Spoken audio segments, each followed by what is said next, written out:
نحمدہ ونصلی علی رسولہ الکریم اما بعد۔ محترم سامعین کرام، طلبہ و طالبات، السلام علیکم۔ آج کا 7واں سبق کا یہ دوسرا عنوان استثناء آپ کی خدمت میں اس کا سبق پیش کیا جا رہا ہے۔ کہ سبق کی PDF فائل بھی آپ کو بھیج دی گئی ہے، اور اسی کے ساتھ ساتھ یہ آڈیو کو بھی سنیں تاکہ جو باتیں آپ کو سبق کے تحریری مواد میں سمجھ نہ آ سکیں وہ آپ اس آڈیو لیکچر سے اس کو سمجھ سکیں۔ استثناء بھی بے کی ایک قسم ہے، اور یہ اور سلم بے کی ان دو مستثنی اقسام میں سے ہیں کہ جس کے اندر کسی بھی شے کو وہ حالت معدوم میں، یعنی کہ جب کہ وہ وجود میں بھی نہیں ہوتی اور بیچنے والے کی ملکیت میں بھی نہیں ہوتی، اور جب ملکیت میں نہیں ہوتی تو ظاہری سی بات ہے کہ قبضے میں بھی نہیں ہوتی، اس کے باوجود اس کے بیچنے کی اجازت دے دی گئی ہے، اور یہ بیچنا اور جس کی اجازت ہے یہ ضرورت اور تعامل کی وجہ سے ہے۔ استثناء میں ضرورت اور تعامل یہ فقہ اسلامی کے بہت اہم ترین ابواب میں سے ہیں، اور انہی کی بنیاد پر جو ہے وہ بہت سارے مسائل کا جو ہے وہ میں آسانی پیدا کی جاتی ہے۔ اور لیکن یہ فیصلہ کرنا کہ ضرورت ہے یا نہیں اور تعامل پایا گیا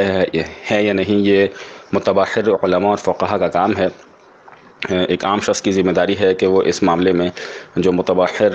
اور بڑے بڑے فقہا ہیں اور مفتیان کرام ہیں ان کی رائے کا اعتبار کرے، اور خود سے کسی چیز کی کو ضرورت میں داخل کر کے، تعامل میں داخل کر کے جو ہے وہ اس کے جواز کے در پہ نہ ہو، کیونکہ یہ احکام میں رخصتیں تلاش کرنا یہ اگر کوئی عام آدمی کرے تو یہ اتباع نفس اور اتباع ہوا، یعنی کہ نفس کی اتباع اور خواہش کا اتباع کرنا کہلاتا ہے، جو حد درجہ مذموم ہے۔ اور اگر علماء یہ کام کریں گے تو وہ کسی شرعی ضرورت کی وجہ سے کریں گے، اور ان کو اس کا اجر بھی ملے گا، اور انہی کی اتباع پر عوام کے لیے بھی اجر کا اور نجات کا وعدہ ہے۔ تو استثناء یہ ایک قسم ہے بے کی کہ جس کے اندر بے کا یعنی مبیع کا موجود نہ ہونا جو ہے وہ مضر نہیں ہوتا، اسی طرح بائع کی ملکیت میں نہ ہونا بھی مضر نہیں ہوتا۔ استثناء صنع سے پیدا ہوا ہے، صنع یصنع، صنعتاً و صنعاً، یعنی کہ کوئی چیز بنانا، یعنی کہ اس کے مادہ اشتقاق سے ہی یہ بات ظاہر ہو رہی ہے کہ یہ کوئی ایسی بے ہوگی کہ جس کے اندر انسانی صنعت کو دخل ہوگا۔ اسی سے یہ بات بھی معلوم ہوئی کہ اگر کوئی ایسی چیز ہو کہ جس کے اندر انسانی صنعت کو دخل نہ ہو بلکہ پوری کی پوری قدرت الہیہ کے تحت ہو، تو ایسی چیز میں استثناء جائز نہیں۔ چنانچہ زرعی اجناس کے اندر، اسی طرح نباتات کے اندر، پھلوں کے اندر، اور اسی طرح حیوانوں کے اندر انڈے، مرغیاں، چوزے، گائے، بیل، بکری اور زرعی اجناس ہو گئیں اور پھل وغیرہ ہو گئے، ان سب کے اندر استثناء جائز نہیں، کیونکہ ہم تو صرف اس کے اندر سے محنت کرتے ہیں کہ ہل چلا دیا، بیج بو دیا، لیکن یہ کہ اس سے پھل آئے گا نہیں آئے گا، کیسا آئے گا، کتنا بڑا آئے گا، یہ سارا کا سارا جو ہے وہ اللہ تعالیٰ کی قدرت خاصہ کے زیر اثر ہے۔ اور اگر اللہ کی قدرت نہ ہو تو کوئی شخص جو ہے وہ جانوروں کو پیدا نہیں کر سکتا، نہ ان کو بڑا کر سکتا ہے، اور اسی طرح سے درختوں میں سے پھل نہیں لا سکتا، اور فصل میں سے کھیتی نہیں لا سکتا ہے۔ تو یہ بات ہو گئی، لہٰذا استثناء صرف وہیں جائز ہوگی کہ جہاں پر جو ہے وہ انسانی صنعت کو دخل ہو، جیسے کہ عام طور پہ فرنیچر کے اندر آپ استثناء کر سکتے ہیں، اسی طرح سے گاڑیوں کا جو آرڈر ہوتا ہے اور گاڑیوں آرڈر پہ بنوائی جاتی ہیں وہ بھی استثناء کے تحت داخل ہیں۔ اگر کسی ٹھیکیدار کو جو ہے گھر بنانے کا یا کسی بلڈنگ بنانے کا اس طرح سے ٹھیکہ دیا جائے کہ مال اور یعنی کہ سیمنٹ، ریتی، بجری، سریا اور جتنے بھی تعمیری مال ہے، خام مال ہے، وہ سارا کا سارا ٹھیکیدار کا ہوگا، اور وہ ٹھیکے کے رقم میں سے اپنا نفع بھی رکھے گا اور باقی سارا مال بھی تیار کر کے دے گا، تو یہ سب جو ہے وہ استثناء کے تحت داخل ہے۔ استثناء کے معنی ہیں کہ کسی تیار کنندہ کو، یعنی کہ مینوفیکچرر کو یہ آرڈر دینا کہ وہ خریدار کے لیے ایک متعین چیز بنا دے۔ متعین سے مراد یہ ہے کہ وہ چونکہ چیز وجود میں تو نہیں ہوتی، یا تو اس کا کوئی نمونہ دکھا دیا جاتا ہے، یا یہ اس کی جو ہے وہ اسپیسیفیکیشنس اور اس کی صفات بیان کر دی جاتی ہیں کہ چیئر ہو تو کیسی ہو، ٹیبل ہو تو کیسی ہو، گاڑی ہو تو کیسی ہو، گھر ہو تو کیسا ہو، وغیرہ وغیرہ، اور ہر چیز کا جو نمونہ ہوتا ہے اور اس کا جو مواصفات اور صفات ہوتی ہیں وہ الگ طریقے سے ہوتی ہیں۔ چنانچہ اگر کوئی بلڈنگ بنائی جاتی ہے تو وہ نقشے کے ذریعے سے متعین کیا جاتا ہے، اگر کوئی چیئر وغیرہ ہوتی ہے تو اس کا بھی ڈیزائن دکھا دیا جاتا ہے، کاغذ پہ بنا دیا جاتا ہے، یا کوئی نمونہ دکھا دیا جاتا ہے۔ گاڑی ہوتی ہے تو اس کا ماڈل نمبر سے جو ہے وہ اس کا جو ہے وہ اس کو متعین کر دیا جاتا ہے، وغیرہ وغیرہ۔ اگر تیار کنندہ یعنی کہ مینوفیکچرر اپنے پاس سے کوئی خام مال لگا کر خریدار کے لیے چیز تیار کرنے کی ذمہ داری قبول کر لیتا ہے تو استثناء کا عقد جو ہے وہ وجود میں آ جائے گا۔ اس کے اندر جو مینوفیکچرر ہوتا ہے اس کو صانع بولتے ہیں، اور جو خریدار ہوتا ہے اس کو مستثنی کہتے ہیں۔ عام لینگویج میں اس کو آپ بائر اور سیلر بھی کہہ سکتے ہیں۔ وضاحت: استثناء دوسرے بیوع سے مختلف ہے کیونکہ اس میں چیز کے وجود میں آنے سے پہلے ہی سودا ہو جاتا ہے، جو کہ بیع کی خاص شرط مبیع کا وجود ہونے کے خلاف ہے، لیکن شریعت میں استثناء اور سلم ان دو قسم کے معاملات کو اس شرط سے ضرورت کی بنا پر استثناء حاصل ہے۔ البتہ بیع سے متعلق دوسری قسم کی شرائط کا پایا جانا بہرحال ضروری ہے، جیسے کہ قیمت کی تعیین وغیرہ۔ استثناء میں کسٹمر تیار کنندہ کو کسی متعین چیز کی تیاری کا آرڈر دیتا ہے اور مستقبل کے کسی تاریخ میں ہوتا ہے۔ تیار کنندہ مینوفیکچرر کے ذمہ ضروری ہوتا ہے کہ بتائے گئے اوصاف کے مطابق ہی متعین وقت میں تیار کر کے کسٹمر کو حوالے کر دیں، اور استثناء کو مخصوص معاہدوں میں تمویل کی سہولت فراہم کرنے کے لیے بھی استعمال کیا جا سکتا ہے، خاص طور پر ہاؤس بلڈنگ فائنانس کے شعبے میں۔ اسی طرح سے جو ہمارے فارماسیوٹیکل انڈسٹری ہے، یا اسی طرح سے جو ہے fast manufacturing goods consumer industry ہے، جس کو FMCGs کہا جاتا ہے، جیسے یہ یونیلیور ہو گئی ہے، اور پاکستان کی انڈسٹریز میں ہلال انڈسٹری ہے، یا شنگریلا ہے، ینگ فوڈز ہے، ان سب میں جو ہے وہ اپنے مینوفیکچرنگ کے لیے اور اپنے ورکنگ کیپٹل کی ریکوائرمنٹ کے لیے جو ہے وہ استثناء کو بہت اچھی طرح سے یوز کیا جا سکتا ہے، استعمال کیا جا سکتا ہے، جس کی تفصیلات آپ آگے طریقہ کار میں دیکھ لیں گے۔ مثال یہاں پہ آپ کو دی جا رہی ہے کہ زید کے پاس اپنی زمین ہے اور وہ گھر کی تعمیر کے لیے بینک سے تمویل یعنی فائنینسنگ چاہتا ہے، تو بینک اس کھلی زمین پر استثناء کی بنیاد پر گھر تعمیر کر دینے کی ذمہ داری قبول کر سکتا ہے، اور اگر کلائنٹ کے پاس اپنی زمین نہیں ہے اور وہ زمین بھی خریدنا چاہتا ہے تو بھی بینک یہ ذمہ داری قبول کر سکتا ہے کہ وہ اسے زمین کے ایسے قطعے پر تعمیر شدہ گھر مہیا کرے کہ جس کی تفصیلات پہلے سے طے کر لی گئی ہوں، اور اس طرح بینک اس کو گھر تعمیر کروا کر دے کر، چاہے وہ خود تعمیر کرے یا کروا کر دے، اور باقی جو ہے اپنا نفع رکھ کر کسٹمر کو دے سکتا ہے۔ یہ ایک مثال آپ کو دی گئی ہے۔ استثناء میں خام مال اور لیبر سارا کا سارا تیار کنندہ کے ذمہ ہوتا ہے، یعنی مینوفیکچرر اور صانع کے ذمہ ہوتا ہے، لہٰذا اگر خام مال کسٹمر کی طرف سے ہو تو اس صورت میں یہ استثناء کا عقد نہیں ہوگا، بلکہ یہ عقد اجارہ ہوگا، کیونکہ عقد اجارہ میں مال سارا کسٹمر کا ہوتا ہے، اور جو اجیر ہوتا ہے اس کو صرف اپنی محنت کا محنتانہ جو ہے وہ اجرت کی شکل میں دیا جاتا ہے۔ استثناء کے معاملے کو شریعت کے مطابق کرنے کے لیے اس کی مختلف شرائط کا پورا کیا جانا ضروری ہے۔ شرائط کی فہرست تو کافی طویل ہے، لیکن یہ کہ کچھ ضروری شرائط کہ جو آپ سب کو سمجھ لینا ضروری ہیں استثناء کے عقد کو سمجھنے کے لیے، وہ آپ کے سامنے بیان کی جاتی ہیں ترتیب وار۔ تو مصنوع یعنی کہ جو چیز سبجیکٹ میٹر ہو یا جس کے بنانے کا آرڈر دیا گیا ہو، اس کے احکام فرماتے ہیں کہ استثناء کا معاہدہ ہمیشہ اسی چیز پر ہوگا کہ جس کو واقعی تیار کرنے کی ضرورت ہو، لہٰذا چاول، گندم وغیرہ میں استثناء کا معاہدہ نہیں ہوگا، کیونکہ یہاں پر انسانی صنعت کا کوئی دخل نہیں۔ خام مال ہمیشہ تیار کنندہ کی طرف سے ہوگا، یعنی جیسے اگر آپ یا کوئی فرنیچر بنوا رہے ہیں تو اس کا فوم، اس کی لکڑی، اس کی کیلیں، اس کے تمام چیزیں جو ہیں وہ مینوفیکچرر کی طرف سے ہونی چاہیے۔ چیز کی کوالٹی اور کوانٹٹی، یعنی کہ کیسی کوالٹی ہوگی اور کتنی لمبائی چوڑائی ہوگی، تعداد کتنی ہوگی، یہ سب پہلے سے واضح طور پر متعین ہونا چاہیے۔ اگر یہ سب چیزیں پہلے سے واضح طور پر متعین نہ ہوئیں تو یہ عقد فاسد ہو جائے گا، کیونکہ یہاں پر جہالت آ جائے گی، اور جہالت جب بھی آتی ہے تو اس کا نتیجہ جو ہوتا ہے وہ آپس کا لڑائی جھگڑا ہوتا ہے، اور شریعت نے ان تمام راستوں پر اور تمام چیزوں پر پہرے بٹھائے ہیں کہ جہاں پر مسلمانوں میں آپس میں جھگڑا پیدا ہونے کا اندیشہ ہو۔ اسی طرح سے قیمت بھی متعین ہونی چاہیے، جس کو ثمن بھی کہا جاتا ہے، کہ یہ سب سارا کام مینوفیکچرر کتنے روپوں میں کرے گا، اور ایک دفعہ وہ روپے طے ہو جائے تو وہی روپے دیے جائیں گے۔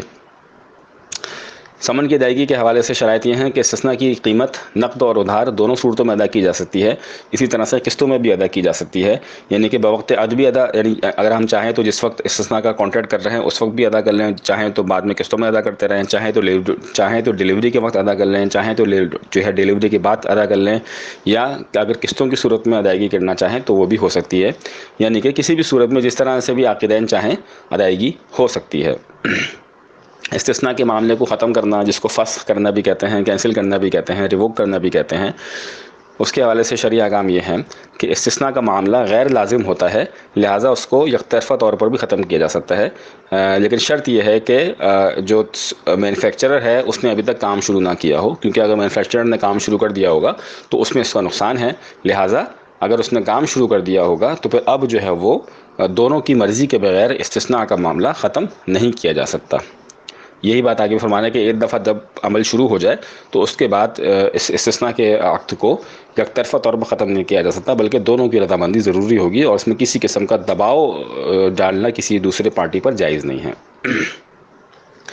مصنوع کی سپردگی یعنی کہ ڈیلیوری کا وقت اور مقام کا تعین وغیرہ، اس حوالے سے شرائط یہ ہیں کہ استثناء میں یہ ضروری نہیں ہے کہ سامان کی فراہمی کا وقت متعین کیا جائے یا جگہ متعین کی جائے، تاہم خریدار سامان کی فراہمی کے لیے زیادہ سے زیادہ مدت مقرر کر سکتا ہے، کہ جس کا مطلب یہ ہوگا کہ اگر تیار کنندہ فراہمی میں متعین وقت سے تاخیر کرے گا تو خریدار اسے قبول کرنے اور قیمت ادا کرنے کا پابند نہیں ہوگا۔ یعنی کہ یہ تو ضروری نہیں ہے کہ عقد کی شرائط میں سے یہ تو نہیں ہے کہ مال کس وقت فراہم کیا جائے گا، کہاں فراہم کیا جائے گا، یہ بتایا جائے، لیکن عام طور پہ ایسا ہوتا ہے کہ اگر یہ شرط نہ لگائی جائے تو خریدار اپنی مرضی چلائے گا کہ مجھے 10 دن میں دے دو، جبکہ جو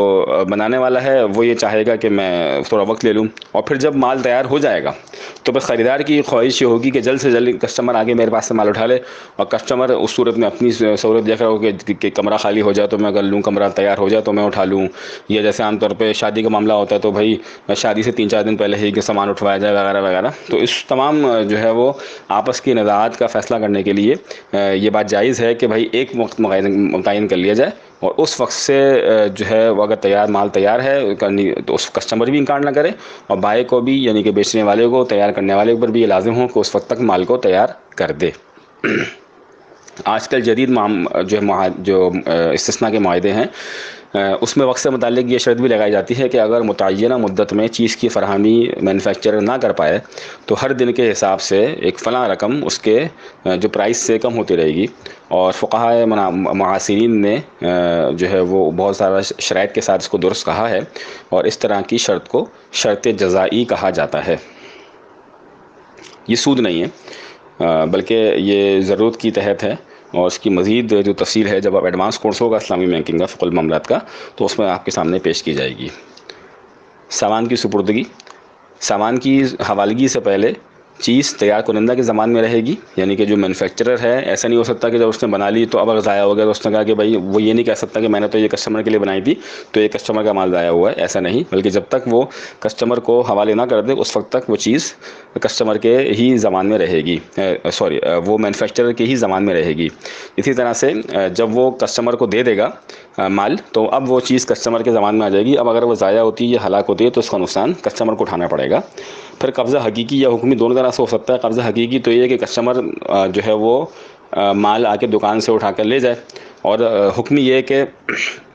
بائے جو ہے وہ باقاعدہ تخلیہ کر دے اور کہہ دے کہ بھائی کسٹمر کو بلا لے کہ بھئی یہ مال آپ کا ہے، آپ اٹھا کے لے جاؤ، کسٹمر کہے ٹھیک ہے جی میں آپ رکھے، میں انشاءاللہ کل اٹھا کے لے جاتا ہوں۔ تو ایسی صورت میں اگر اس کے بعد سے دکان میں کوئی آگ وگ لگ گئی اور تو اس صورت میں نقصان کسٹمر کا ہوگا، کیونکہ بائے نے مینوفیکچرر نے تخلیہ کر دیا تھا، جس کو ہم کنسٹرکٹیو یا لیکویڈیشن، اس کو ہم کنسٹرکٹیو پوزیشن بھی کہتے ہیں یا ہم اس کو حکمی قبضہ بھی کہتے ہیں، کہ یعنی بائے نے اس بات کی اجازت دے دی تھی کہ آپ اپنا مال اٹھا کے لے جاؤ، لیکن آپ ہی نے بعد میں سستی اور تاخیر کی وجہ سے وہ اٹھا کے نہیں لے کے گئے، تو اب اس کا نقصان جو ہے وہ تیار کنندہ کے اوپر نہیں ڈالا جا سکتا، بلکہ صارف ہی اس کا نقصان برداشت کرے گا۔ اگر تیار کنندہ وقت سے پہلے مال کو حوالہ کرنا چاہے تو یعنی کہ مثال کے طور پر بات یہ طے ہوئی تھی کہ جناب 30 دن بعد مال کو ڈیلیور کروں گا،